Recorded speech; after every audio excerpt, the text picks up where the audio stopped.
Hola, bienvenidos. Vamos a comenzar la clase. Ya han pasado 10 minutos y comencemos. Vemos si se integra algún compañero durante los próximos minutos.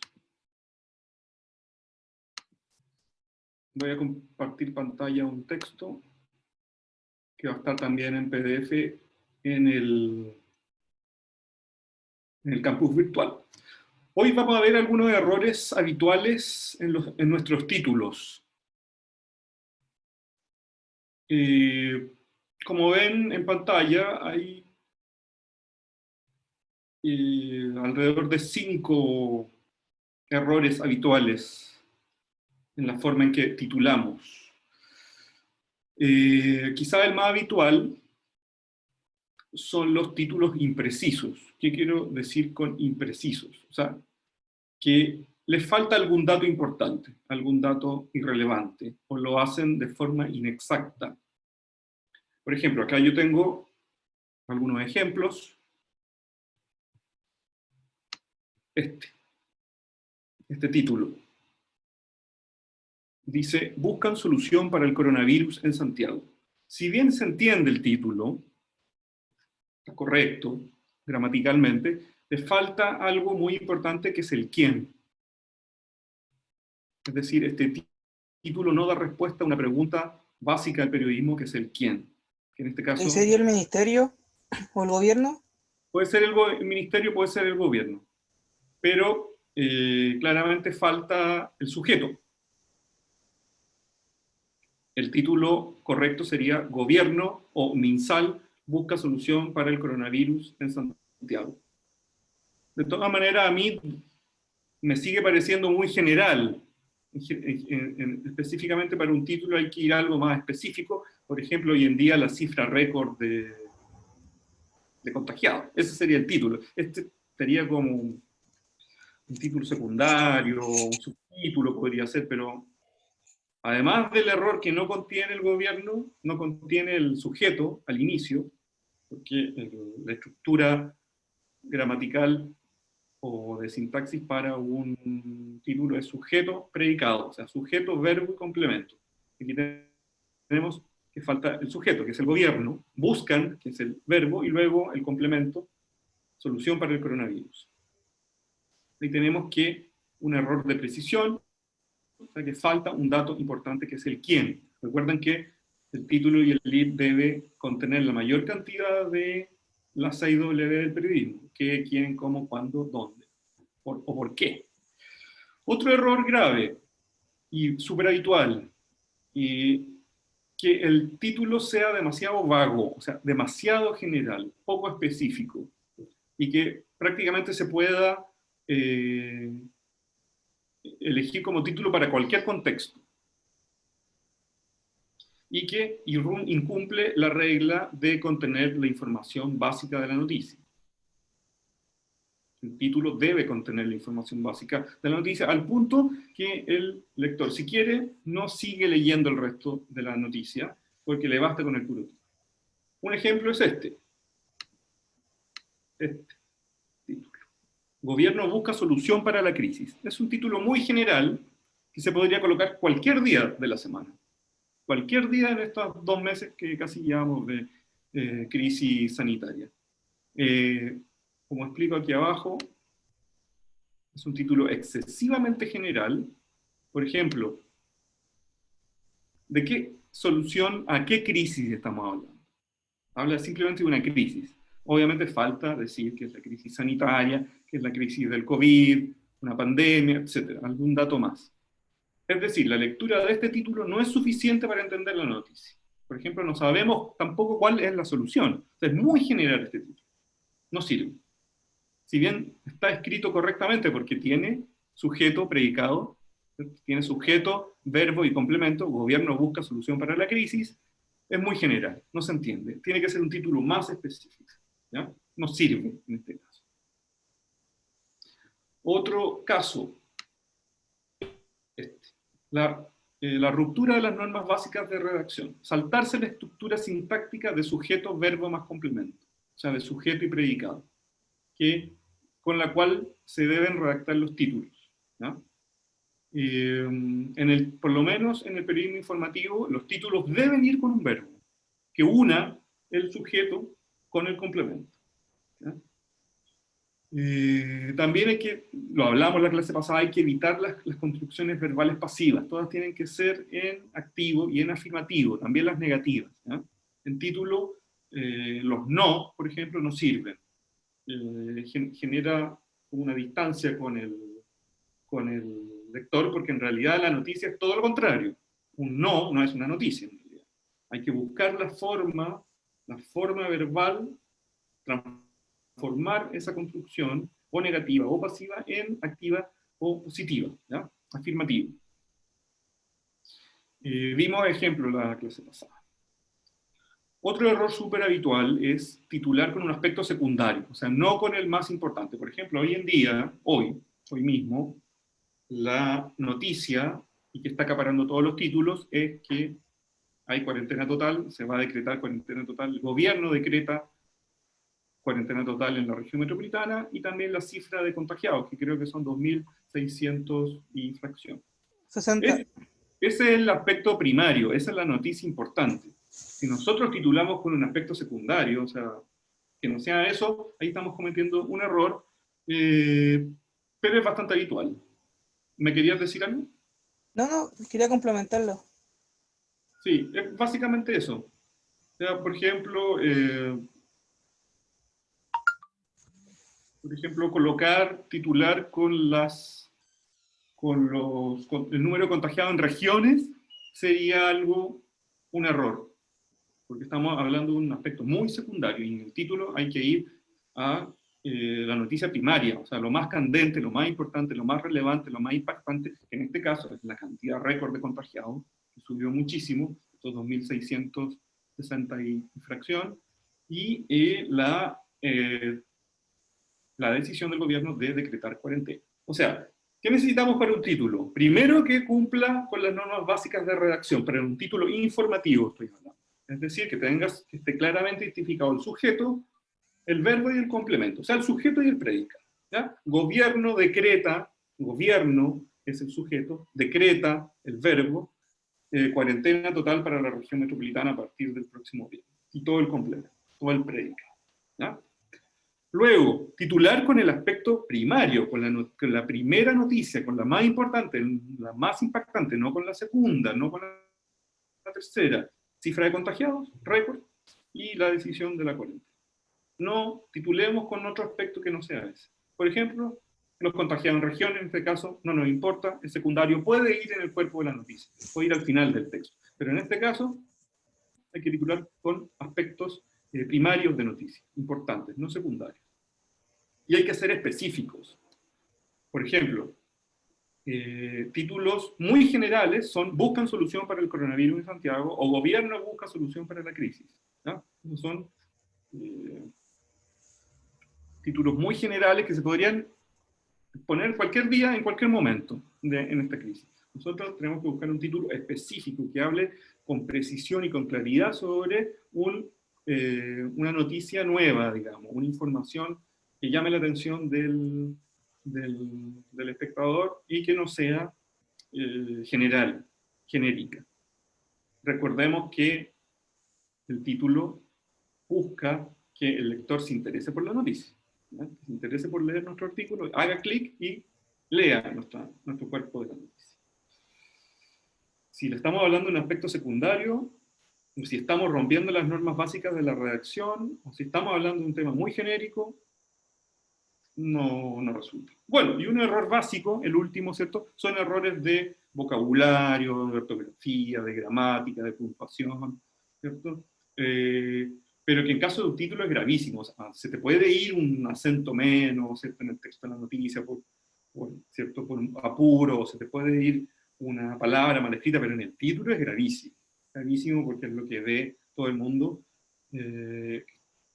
Está, digamos, en las redes sociales, y que el elemento más importante en un diario, por ejemplo, la página de un diario, el título no puede ir con ningún tipo de error de puntuación y de vocabulario, o de gramática, o de acento, o de ortografía, porque obviamente el lector no va a confiar en nosotros. Si un título está mal escrito, imagínate cómo estará el resto de la noticia. Por eso hay que ser muy estrictos con la puntuación, con el vocabulario, con la ortografía, con la gramática en el título.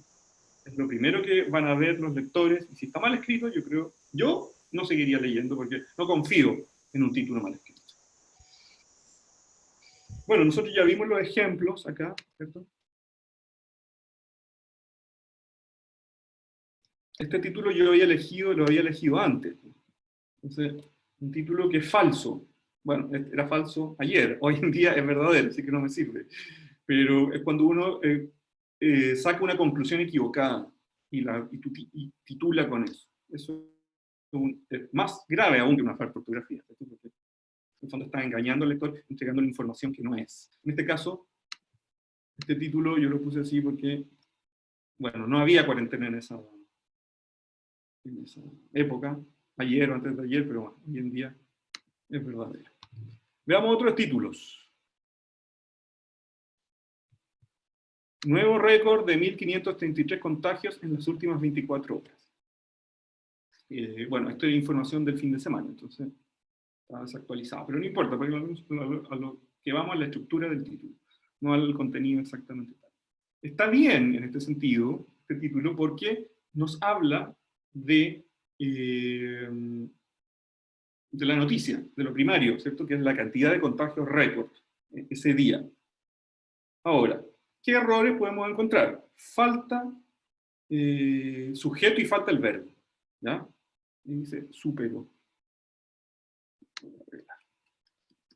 Falta el sujeto y falta el verbo, claramente.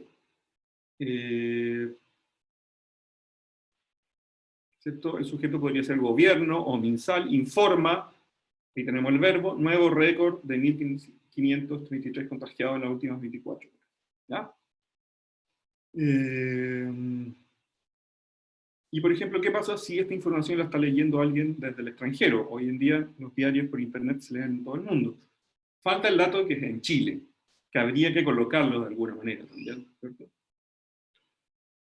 Bueno, pasemos al segundo título. El 81% de los casos corresponde a la región metropolitana. Bueno, nuevamente falta el sujeto y falta el verbo, ¿cierto? Gobierno informa que el 81% de los casos corresponde a la región metropolitana. Además de faltar el sujeto y el verbo, acá es más grave el error del título, porque esa no es la noticia de hoy. La noticia de hoy es la cantidad de contagiados, así que estaríamos ahí entregándole un mal título a nuestros lectores. Estaríamos informando mal a nuestros lectores, priorizando un dato que es secundario y no primario, que no es más importante. Otro título. Chile alcanza nuevo récord. Está claro, ¿cierto? Si bien tiene sujeto y tiene verbo, Chile alcanza, y tiene complemento, tiene predicado, ¿cierto? Nuevo récord, el título no es preciso porque faltan datos. Está incompleto. Incompleto, completamente incompleto. Nuevo récord de qué, cuál es el récord, faltan datos. Está pésimo. No sirve de nada en realidad, no te informa de nada. Veamos este otro. Nuevo récord de contagiados. Bueno, nuevamente falta el sujeto y falta el verbo, ¿cierto? Gobierno o MinSal informa, nuevo récord de contagiados.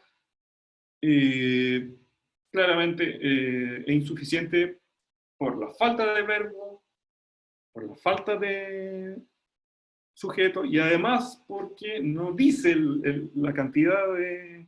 no dice cuál es el récord, la cantidad de contagiados, ¿cierto? Bueno, esos son algunos de los errores que se pueden cometer habitualmente. Ahora, ¿cómo titular bien? ¿Cómo no cometer esos errores? ¿Cierto? Aquí hay algunos consejos, algunos tips que podemos aplicar. De partida no se puede empezar a titular sin saber dónde está la noticia, cuál es la noticia, cuál es el aspecto más relevante de todos los datos que tienes en tu material que has accedido en una conferencia de prensa o a través de un comunicado de prensa, o reporteando en la calle directamente. El periodista debe, desde el principio, desde el minuto 0, del minuto 1, que está cubriendo la noticia, preguntarse y identificar cuál es la noticia, qué es lo nuevo, qué es lo que llama la atención del lector o del espectador o de la audiencia, cuál es el aspecto más relevante, más impactante, más sobresaliente de todos los datos que yo he logrado reunir como periodista en mi reporteo de esta mañana. O sea, determinar cuál es el tema, la esencia de la noticia, cuál es la clave de la noticia. Hoy día se entregaron muchas informaciones, ¿cierto?, sobre el coronavirus. Obviamente la más importante es la cantidad de contagiados, récord 2.660 y tantos. Esa es la noticia, esa es la noticia. No la cantidad de contagiados en la región metropolitana, no la cantidad de asintomáticos, no la cantidad de enfermos UCI o de muertos, no, la noticia de hoy es la cantidad de contagiados. Y, obviamente, su consecuencia, que es el decreto de cuarentena total en la región metropolitana a partir del viernes, a partir de las 22 horas del viernes. Entonces, eso es, ahí está tu título. O sea, el periodista desde el minuto cero que está cubriendo la noticia tiene que hacerse esa pregunta. ¿Cuál es mi título? ¿Cuál es la noticia? ¿Cuál es el aspecto más relevante, el más importante de todo el material, de toda la información, de todos los datos que estoy recibiendo? Luego, obviamente, hay que evaluar y ordenar todos esos datos en forma jerárquica, desde el más importante hasta el menos importante, para ir distribuyéndolo, ¿cierto?, en tu cuerpo de la noticia. Entonces se debe hacer un punteo de la información con las mejores frases de tus fuentes, ¿cierto? Y para construir el lead se debe hacer el ejercicio de formular las 6 W, o sea, las 6 preguntas, y responderlas en el lead, ¿cierto? El qué, quién, cómo, cuándo, dónde y por qué. También es importante que si bien se haga ese punteo de toda la información, de todos los datos, de todas las frases, las mejores de tu conferencia, de tu reporteo, el periodista tiene que valorizar esos datos. Cada frase, cada respuesta, cada dato tiene que ser valorizada por el periodista. Y así, según el valor que le dé noticioso, va a facilitar mucho el orden de importancia en el que debe aparecer ese dato, esa frase o esa pregunta o esa respuesta de tu entrevistado en el cuerpo de la noticia, ¿no? Desde el más importante al principio hasta el secundario, el menos importante al final, según lo que dicta la norma o el método de la pirámide invertida, ¿cierto? Que los datos más importantes, los básicos, para entender la noticia, los más relevantes al principio, y luego en orden decreciente, los menos importantes o secundarios, hasta llegar al remate final de tu noticia.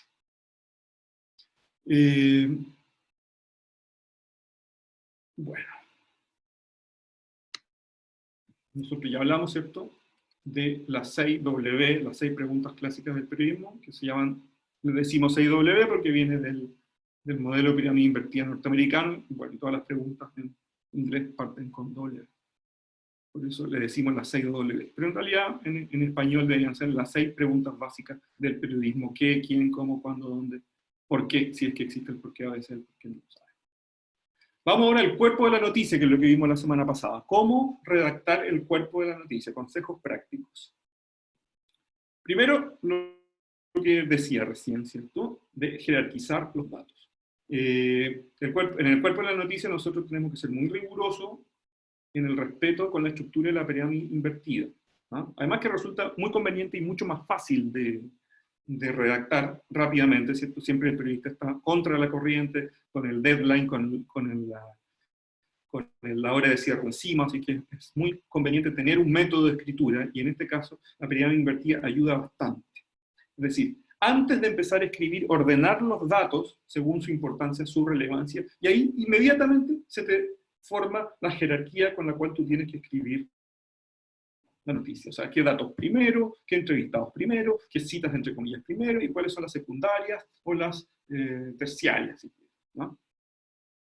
Ese trabajo previo de reflexión y de jerarquización de los datos va a ayudar y va a aliviar y va a facilitar bastante la redacción de una nota, ¿ya? Obviamente hay que decidir la estructura rápidamente, ¿ya? O sea, una vez leído y jerarquizado todo el material que se dispone, hay que empezar a escribir la nota según esa valoración, según esa jerarquía que tú le pusiste. O sea, los datos más importantes al principio, las frases o citas entre comillas de tus entrevistados más importantes al principio. Otro dato práctico para ir escribiendo la noticia ya, cuando ya la tienes jerarquizada, cuando ya tienes los datos organizados, escribir párrafos homogéneos, es decir, que todos los párrafos tengan más o menos la misma extensión, que yo aconsejo que sean 5 líneas. Pueden ser más, pueden ser 6, 7, 8, pero no 10 ni 15, porque el lector no lee párrafos demasiado largos porque es demasiada información, especialmente si lo está leyendo en un teléfono o si lo está leyendo en una pantalla de un computador, ¿ya? Hay menos concentración ahí porque son miles de estímulos, cientos de estímulos que le llegan al mismo momento, y si tú le entregas un párrafo demasiado largo, no se va a interesar. Es demasiada información junta. Entonces hay que distribuir todos los datos, toda la información que tiene en párrafos homogéneos, más o menos de la misma extensión, de la misma longitud, aproximadamente 5 líneas. Pueden ser más, pero ojalá 5 líneas es una buena extensión.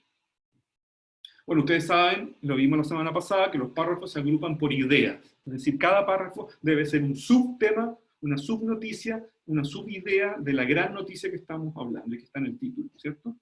Y que uno a uno se debe escribir en forma fluida los párrafos. O sea que el párrafo siguiente tiene que estar conectado con el anterior, y el siguiente también.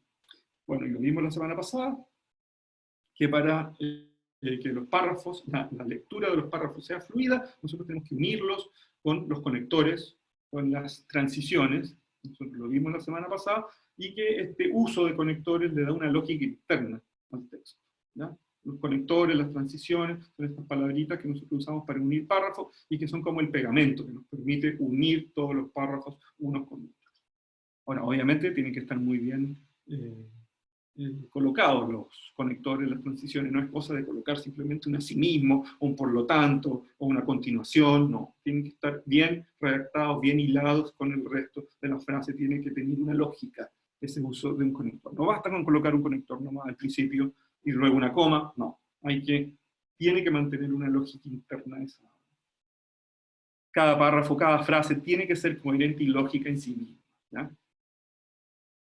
Otro consejo práctico para redactar el cuerpo de la noticia: si se te acaba la información, si no tienes más datos, por ejemplo, y no tienes cómo cerrar, cómo hacer un buen remate, porque siempre hay que elegir un buen remate, y ojalá que el remate dialogue de alguna manera con el lead, que es el primer párrafo, ¿cierto? En la búsqueda de documentación, o de archivos históricos, de datos históricos, datos biográficos de un personaje, de background, ¿cierto? Lo puedes buscar en Wikipedia, lo puedes googlear, se lo puedes preguntar directamente a la fuente, o puedes buscarlo en los antecedentes biográficos que existen de las autoridades en su respectiva institución, ¿cierto? Siempre en los ministerios están los datos de las autoridades, ¿cierto? Y con un currículum, un resumen, también se puede utilizar.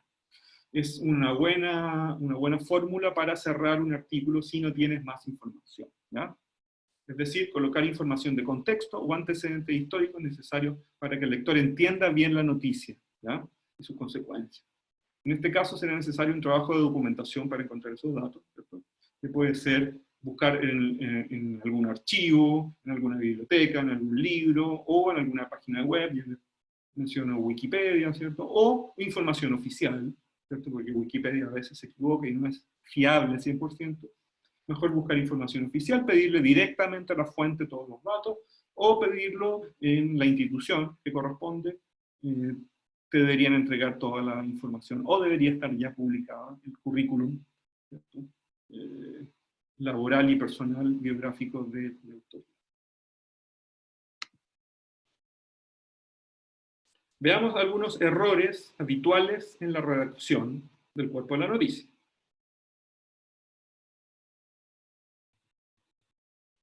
Cuando rompen la pirámide invertida, no debemos romper la pirámide invertida. O sea, se debe cumplir con la norma de ordenar los datos en función de su importancia y de su relevancia. Nosotros vimos ejemplos, ¿cierto?, al comienzo de la clase, de donde se rompía la norma, o sea, se colocaba un dato secundario como el más importante. Y ahí vemos que estamos informando mal al lector, lo estamos confundiendo. ¿Qué pasa si rompemos la estructura de la pirámide invertida? O sea, si colocamos datos secundarios antes de los más importantes. Bueno, son textos desordenados, son textos sin un orden, sin una lógica, sin una coherencia. Se complica, si no hay una jerarquía, se complica la lectura de tu audiencia, ¿cierto?, de tu lector de la noticia, si tú no jerarquizas bien los datos, ¿ya? Y si usas estructuras diferentes área de la pirámide invertida, como el orden cronológico. Recuerden que para escribir una noticia no hay que seguir el orden cronológico de los hechos. O sea, no necesariamente empezar a describir cómo fue simplemente la conferencia de prensa, y quién entró primero, quién entró segundo, quién habló tercero y quién habló cuarto, y escribir así. No, la pirámide invertida te permite saltarte el orden cronológico de los hechos, como ocurre en la realidad, y uno decidir cuál es el dato más relevante y el personaje más relevante, y se coloca al principio, pero perfectamente ese personaje pudo haber expresado esa frase o ese dato importante al final.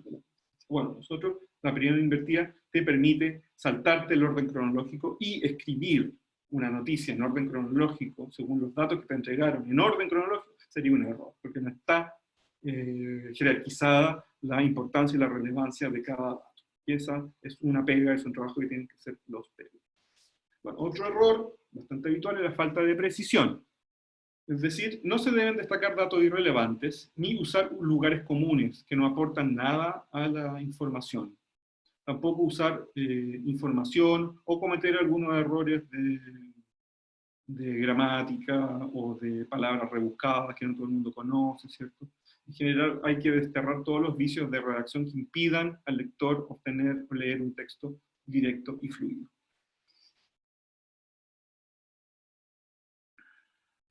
Quería que viéramos un artículo, lo vamos a ver después, vamos a terminar con las recomendaciones y después vamos a ver un artículo sobre los lugares comunes que usan los periodistas, que es bastante interesante porque nos sirve como alerta para nosotros no usar ese tipo de lugares comunes. ¿Qué son los lugares comunes? Son las muletillas, las frases, las palabras que se usan mal o que se usan constantemente en periodismo, pero que no se deberían usar.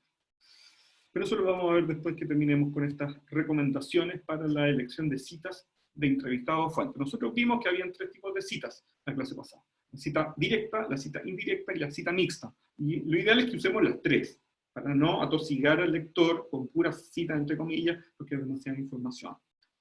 Veamos. Primero, escoger, o sea, seleccionar declaraciones breves. ¿Ya? Las citas muy largas rompen el ritmo de la lectura y aburren al lector. Ojalá lo más breve posible las citas, entre comillas. ¿Ya? O las mixtas o las indirectas, ¿cierto? También evitar transcribir los párrafos completos. Es decir, ¿qué quiere decir eso? No transcribir todo lo que dice el entrevistado o la fuente, en la conferencia de prensa o en el reporteo, sino que dejar o transcribir solamente lo mejor, lo más interesante. No todo lo que te dicen, sino, nuevamente, aburres al lector y se te va a ir a otra cosa. Tampoco repetir información que esté en el propio texto y en la cita. O sea, si tú decides contar algún elemento de la noticia con tus propias palabras como periodista, es decir, una cita indirecta, luego no puedes volver a repetir la misma información en la cita entre comillas. O sea, tiene que haber un aporte en cada párrafo, en cada cita. No se puede volver a reiterar lo mismo que te dijo en lo anterior, porque el lector va a decir, me está repitiendo, me está diciendo lo mismo, no voy a seguir esta noticia. Obviamente hay que atribuir muy bien la cita a la fuente, no nos podemos equivocar, aunque hayan 3 o 4 o 5 personas hablando, no podemos cruzar citas con fuentes, o sea, no nos podemos equivocar al momento de identificar una cita con un nombre o con una persona que no lo dijo, ¿ya? Y obviamente solo incluir en nuestro texto las declaraciones que tengan un valor, que aporten algo a nuestro texto, ¿ya?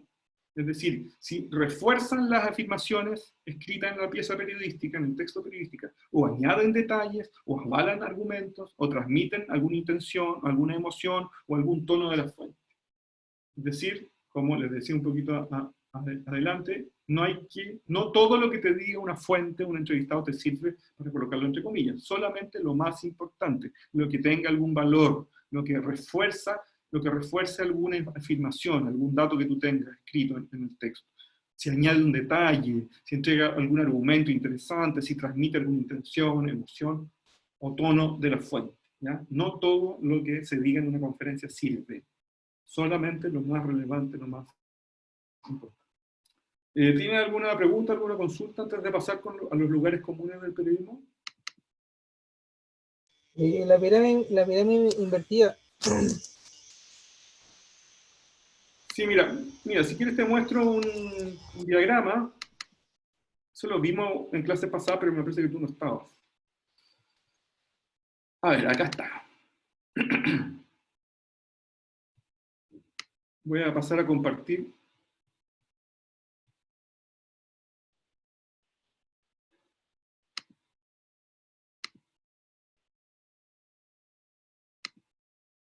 Acá está.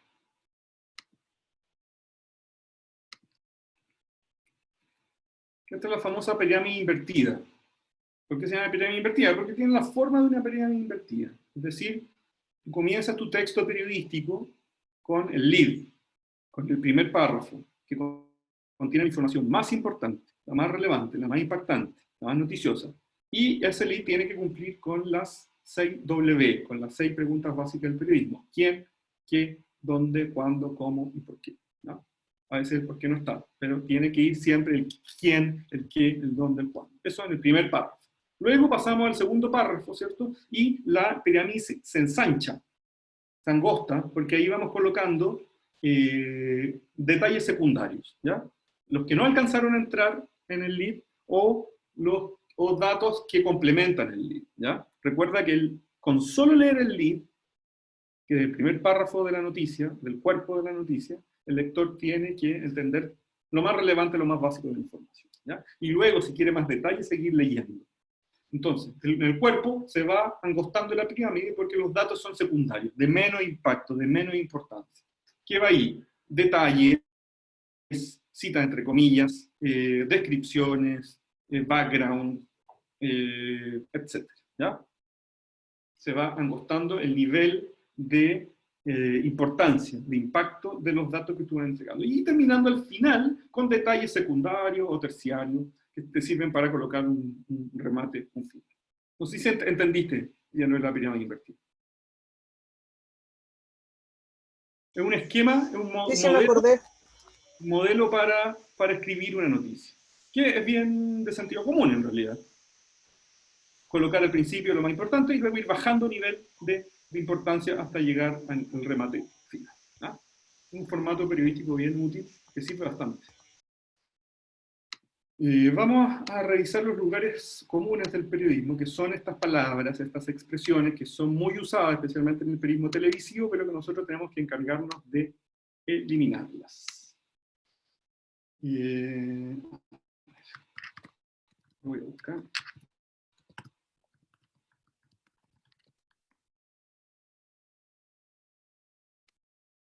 Un artículo bien interesante publicado por The Clinic. A mí siempre me gusta mostrar en clase porque es muy práctico, es muy simple. Son los 67 lugares comunes que los periodistas debemos evitar usar. Voy a compartir aquí en pantalla.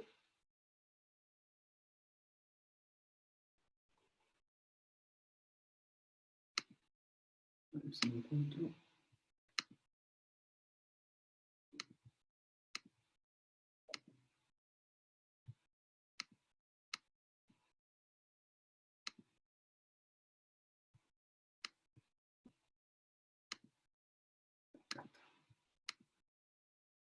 No sé si lo ves bien. Sí. Ya. Bueno, casi siempre son adjetivos redundantes, en general ociúticos, dice acá el The Clinic, ¿cierto? Hay que tratar de evitar de usar adjetivos en nuestras crónicas informativas, en nuestros artículos informativos. Tratar de no usarlo. Lo otro son, ¿cierto?, nombrar una cosa por otra, ¿cierto? Por ejemplo, situación de calle en vez de pobreza. Todos los periodistas hablan de situación de calle, pero no sé si al lector le queda claro que es situación de calle. Es mejor hablar directamente. Si estamos entrevistando a una persona pobre, bueno, se le coloca simplemente persona pobre, y bueno, su nombre, su apellido, su edad, el lugar donde vive, etc. Digamos, pero situación de calle es una frase muy desafortunada. Veamos cuáles son. Por ejemplo, aquí está el ejemplo de cómo tratan los periodistas el tema de la pobreza, ¿cierto? Que se dice indigente, que se dice mendigo, que se dice en situación de calle, o homeless, que es peor, porque es un anglicismo, digamos, ¿cierto? O personas de escasos recursos, o por ejemplo, a los campamentos se le empezó a llamar aldeas después del terremoto del 2010, ¿cierto? Bueno, así una serie de eufemismos para tratar de evitar de decir campamento y decir pobres, ¿sí? Realmente esa es lo como corresponde decir. Bueno, en el fútbol también el periodismo deportivo está lleno de lugares comunes, ¿cierto? Se habla de el combinado vino tinto para referirse a Venezuela, la albiceleste para Argentina, y, bueno, fútbol, pasión de multitudes, el deporte más lindo del mundo, una serie de lugares comunes que usa todo el mundo, pero que nosotros en periodismo escrito no tenemos que usar, ¿ya? Si es la selección argentina, es preciso y directo, la selección argentina, no el albiceleste, no el cuadro de Maradona, no sé cómo quieren llamarlo, no, selección argentina de fútbol, simplemente, así es, nada más. Bueno, hay otros errores bien graves, por ejemplo, hablar del equipo carioca, para hablar de la selección brasileña. Todos sabemos que los cariocas son solamente los de Río de Janeiro, lo mismo de selección inca para referirse a Perú. Bueno, hay una serie de errores que hay que tratar de evitarlos. Si se está refiriendo a la selección peruana, coloca la selección peruana. Si es la selección brasileña, la selección de Brasil. Sí, tal cual, para que el lector entienda perfectamente. Bueno, aquí hay una serie de errores también. Por ejemplo, en vez de decir agua, dicen vital elemento. En vez de decir que está pasando algo, que hay algo noticioso, se habla de tensa calma. Luego se habla de mudo testigo, hondo pesar, dantesco en el caso de un incendio, por ejemplo. Siempre los periodistas usan ese adjetivo, dantesco, que en realidad lo usan para todo. Hay que tratar de evitarlo, porque está tan usado, tan manido, que ya no funciona. O lo que le hablaba la clase pasada de usar títulos de libros o títulos de películas, como Crónica, una muerte anunciada. Entonces ya está demasiado usado, ya se ha usado demasiado, es casi un mal chiste. O sea. O por ejemplo cuando hablan de altiplánico en vez de boliviano, carioca en vez de brasileño, esto del gigante asiático en vez de China, ¿cierto? Si es China, se coloca China. Si es Brasil, Brasil. Si es Bolivia, Bolivia. Directo, preciso. Bueno, acá hay una serie otro de lugares comunes bien interesantes. Por ejemplo, el flagelo de la droga, que son lugares comunes que se repiten una y otra vez, pero que no importan nada, ¿cierto? Figuras de la talla D, tampoco hay que usarlo, porque ya está muy repetido. El hecho fue perpetrado por, eso casi siempre en periodismo policial.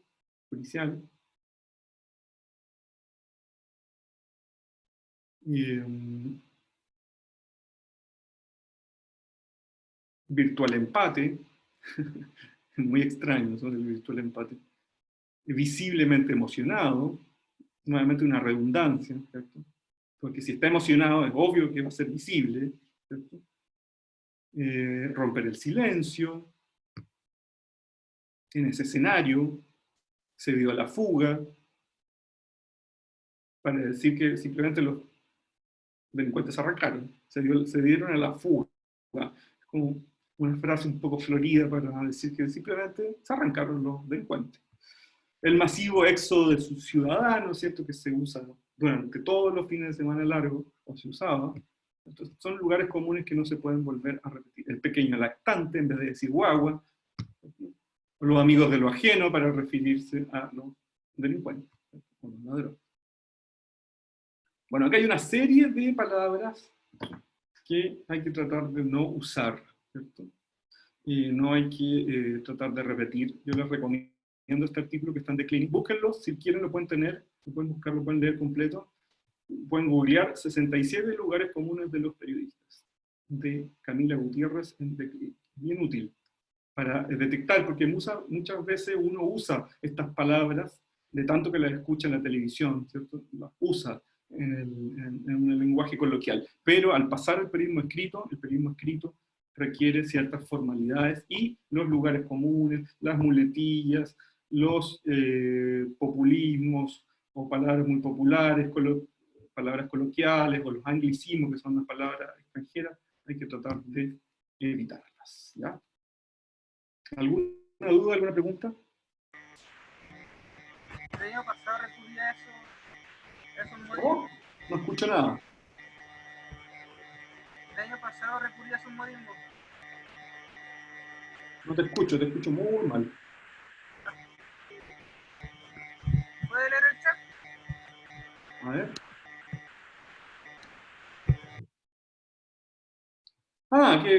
Bueno, es normal, como te digo, es normal si lo escuchamos tanto en televisión, especialmente los matinales, una y otra vez, estos lugares comunes que son como que se nos incorporan de alguna manera, por una cosa ambiental, de contexto, de tanto escucharlo. Pero no tenemos que usarlo. O sea, podemos usarlo en la vida cotidiana si quieres tú, hablar como quieras, pero al momento de escribir un texto periodístico se requieren ciertas formalidades, se requiere cierta seriedad, digamos, y todas estas palabras que son más bien ambiguas o que confunden al lector, o que simplemente están mal usadas, ¿cierto?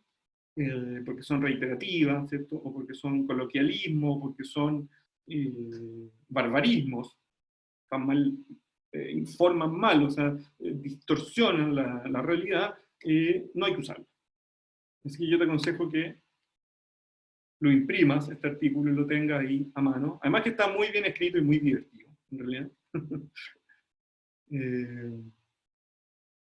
Sufrió un duro revés, claro, también está muy usado, de un tiempo a esta parte, lugar común. Evoluciona favorablemente como si es una reiteración, porque si evoluciona, es obvio que es a favor de la salud, ¿cierto? Del, del paciente. Está mal expresado. Víctima fallecida, lo mismo. Escuchamos tantas veces eso. Multitudinarias marchas, lo mismo. Siempre son multitudinarias. Masiva concurrencia, las fiestas de la democracia cuando se habla de las elecciones, ¿cierto? O esto de la parada militar, espléndida parada militar, todos los diarios hasta hace un tiempo titulaban con lo mismo, un lugar común, se debe evitar, ¿cierto? Larga y penosa enfermedad para el cáncer. Cáncer, ¿sí? Y ojalá especifica qué tipo de cáncer, eso es periodismo, o sea, datos precisos y datos concretos, y súper claros, que al lector le quede súper claro. Con larga y penosa enfermedad no sabemos de qué se está muriendo o de qué se murió el personaje. Desenlace fatal para hablar de muerte, también un lugar común. Se debate entre la vida y la muerte. El paciente se encuentra estable dentro de su gravedad, que sinceramente no sé qué quiere decir eso. ¿Cómo va a estar estable dentro de su gravedad? Bueno, son lugares comunes.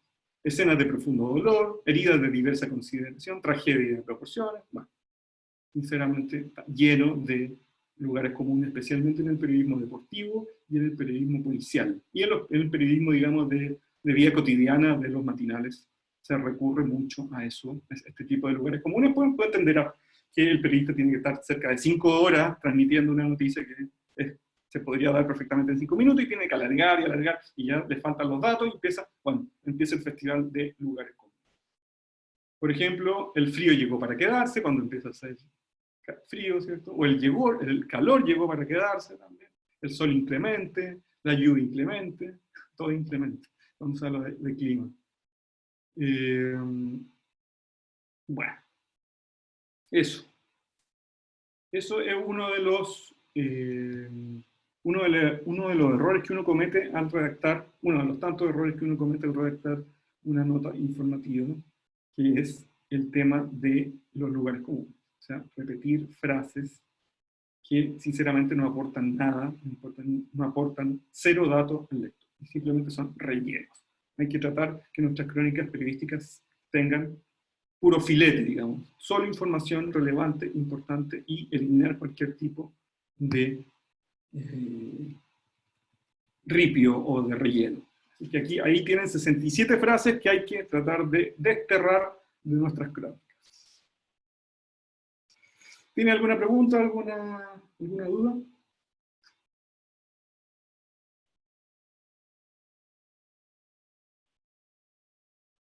Bueno, dejamos la clase hasta acá entonces y nos encontramos el próximo miércoles. Y ya el próximo miércoles vamos a ver el tema de las evaluaciones, porque ya Nos estamos acercando a la mitad del semestre, un semestre bien especial, pero de todas maneras hay que tener las evaluaciones.